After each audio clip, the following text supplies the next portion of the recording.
Hi there, Steve Kaufman here. Today I'm going to talk about Netflix, language learning, and the coronavirus.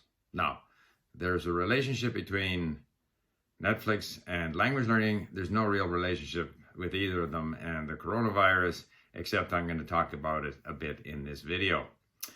Netflix. Okay, so I'm working on my Arabic. For the time being, I've decided to focus in on Arabic. I've put my Farsi, my Persian, a little bit on the back burner. I am going to get back to it. It's not far away. I sometimes do look at it. But I want to really delve into this Arabic because I find it all fascinating. So what I've been doing is, because my wife likes watching movies on Netflix, and she had been watching movies in Turkish, which got me into Turkish, but I've put that on the back burner. And she likes me to sit there with her and watch these Netflix movies. And normally I'm not that interested, but I said, okay, if we get some Arabic ones, then I will sit there. So we saw an Egyptian Arabic movie called This Evening, and it was really good. I really enjoyed it. It was clever, it was witty, there was suspense. So that was fun. And then we found an Arabic, at least a Lebanese one, and it was called Tango, and we didn't like that at all. It was like, there was like a certain amount of violence, and it just didn't. I like the kind of family-oriented ones where you sort of go back and you find the same cast of characters. Some of the early Turkish ones we saw were a bit like that, like Babacan, I think, was one, and sort of rejoining your family members every evening and getting into their language world. And so we didn't like Tango, so we stopped watching it. And but then we found one called what is it called again? The Writer. Really fun. Again, a bit of a mystery thing, humorous, family involvements and stuff like that. And so now, of course, the Lebanese movies are in Levantine Arabic. The Egyptian one is in Egyptian Arabic, and there are other videos out there from Kuwait and elsewhere, presumably.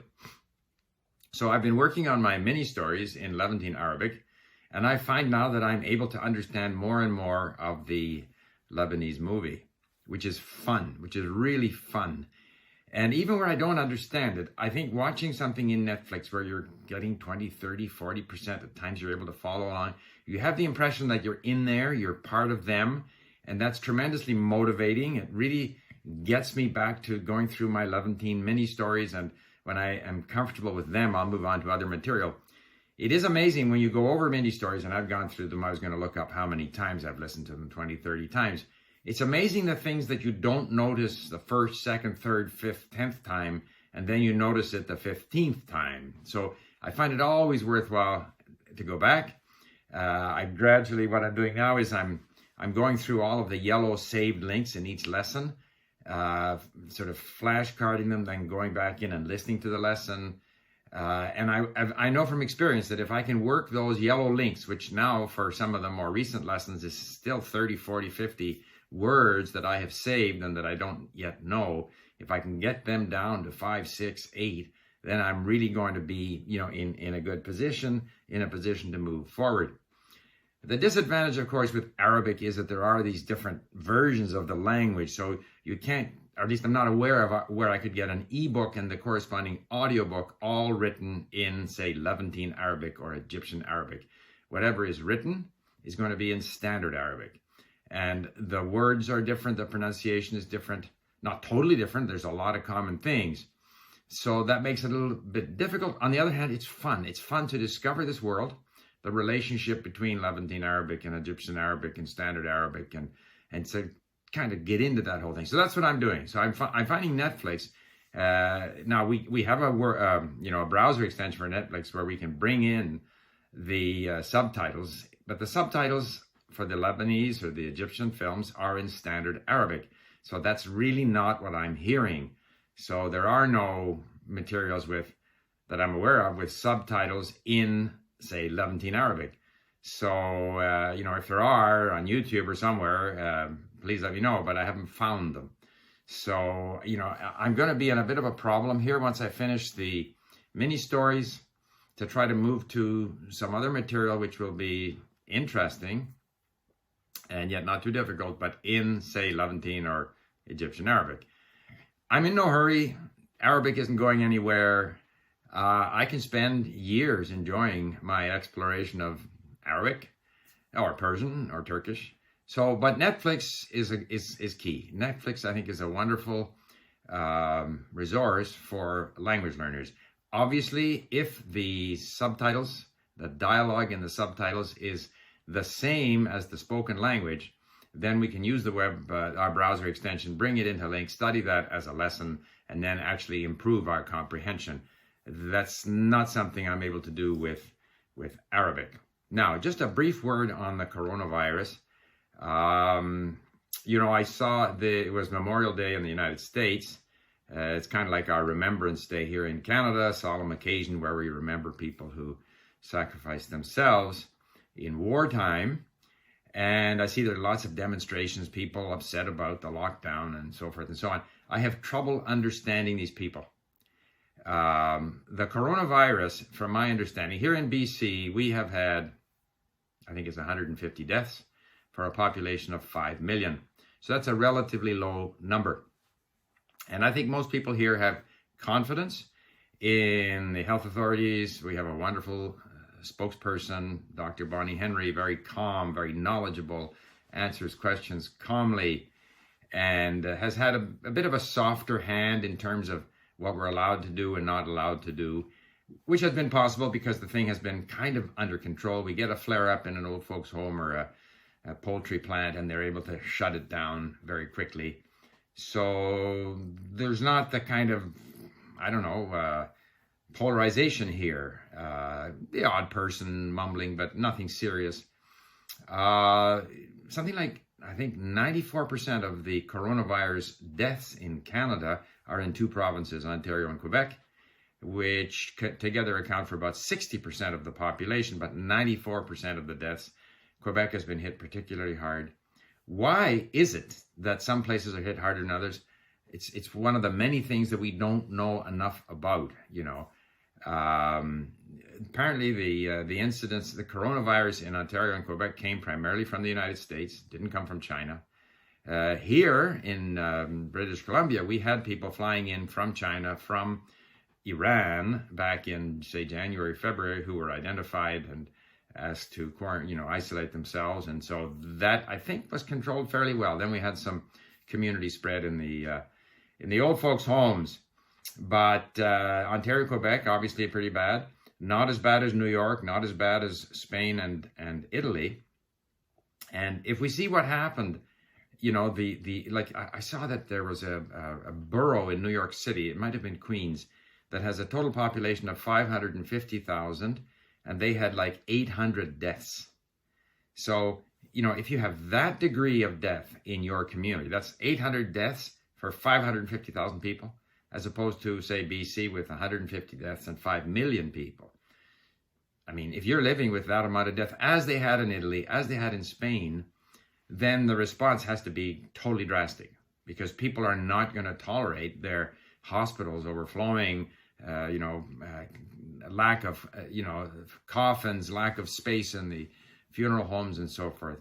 So if, in fact, the actions of people cause this virus to flare up again, there will be very, very strict lockdowns. I don't care where you are. As long as it stays below a certain level, you can pretend that it's not a serious threat. However, if we look at how widespread it is right now, like in Canada, something like 4% of people who are tested are positive, and they're only testing people who have symptoms. I think in BC, the number is like 2 to 3% of and again, only testing people who either are positive or are healthcare workers or work in old folks' homes or where there's an outbreak in a prison or in a poultry plant or whatever. So that's so that the actual spread within the community is probably, single digits, 1, 2, 3, 4%. That's all that has it. If you go to an area where they've had a severe, serious, spread, like Italy or New York City, they had some numbers there that was like 10, 15%. That's all.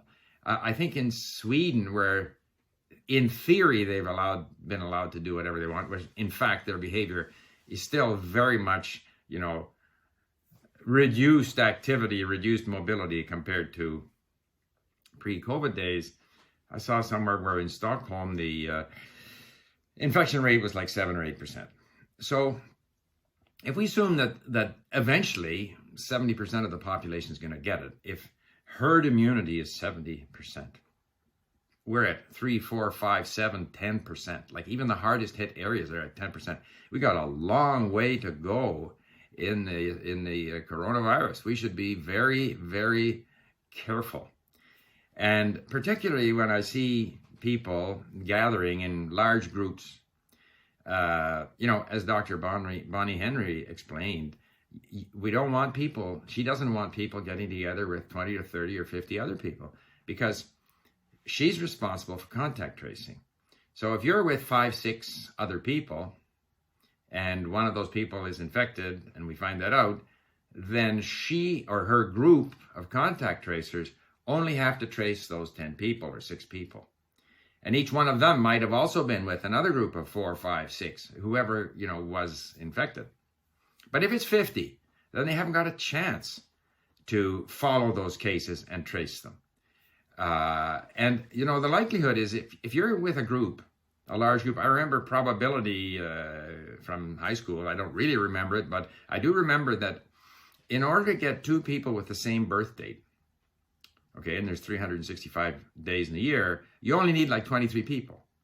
So while theoretically 3% of the population has it, if you get 50 people together, there's a strong likelihood that 5, 6, 8% of the people there in that particular gathering have it.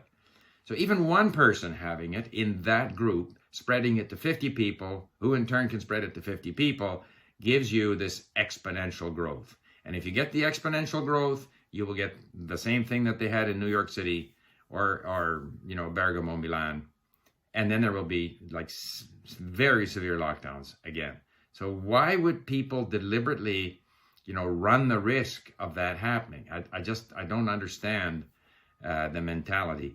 I see that even here in Canada, there's one professor in Toronto feels he has an antibody serum that can increase the immunity of older people.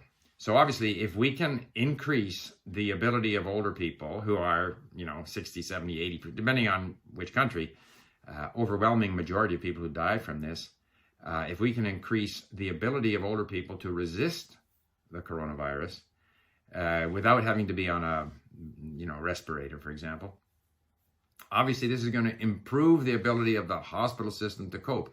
There will be other treatments that come along. We gradually get better at how to operate and yet limit the spread. We gradually get better at treatment. We may have a vaccine at some point. We get better methods for tracing people. So our ability to deal with this is going to improve over time. So why wouldn't you do everything possible to prevent a rapid spread now, when we're so early in our learning curve on what the virus is, how best to deal with it, how to test for it, and all these other things? We will have much better testing systems, better supplies of these tests, better supplies of PPE, personal protective equipment, hopefully. I know that, again, I was golfing with a couple, and this fellow's daughter-in-law was at the University of British Columbia, and they're totally committed to being prepared for the next spike, the next wave, which they expect to come in September. Hopefully it doesn't come, but they have to be prepared, and we have to be better prepared then than we were for the first occasion. So I just say, I always wear a mask. I wear a mask. I decided that way back. I assume I'm going to behave as if I have it. I wear a mask. It doesn't cost anything to wear a mask. I can't believe the amount of political bickering going on the subject of wearing a mask. Just wear a mask, because it's not worth it to spread this disease and see another spike. So, we are going to have more pandemics. This isn't the last one. They had the plague during the Middle Ages. We're the same people, and there's all the same kinds of dangers out there. So I just think people should be as responsible as they can be. And hopefully we'll have some advances come along that make us better able to cope with this virus. Meanwhile, I will go back to learning Arabic. I got to work on my Levantine Arabic today so that I can understand more of The Writer, my Lebanese movie tonight. Anyway, bit of a ramble. Thanks for listening. Bye for now.